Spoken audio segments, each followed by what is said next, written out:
there was the Great Purges, and this was the most, after the famine, this is the next most horrific, one of the most horrific of Stalin's crimes. So he was accused of being a Polish spy. You know, everybody was accused of being spy. Sometimes not even what country, for a foreign country, maybe even is not mentioned. So he just got caught in a Great Purges. You know, they're talking about millions of people arrested. And again, most of them were executed immediately.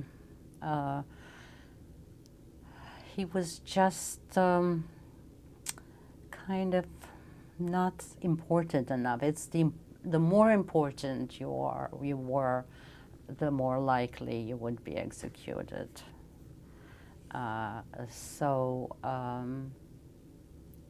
Stalin was trying to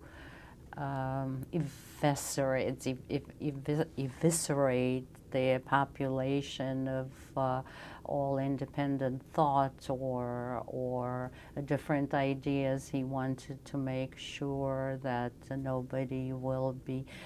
that people will be so terrified and so frightened of showing their displeasure or having different ideas how things should be done. So that was his way of enslaving the nation, these purges, and indeed it terrorized. So he was just one of millions, and again he was caught.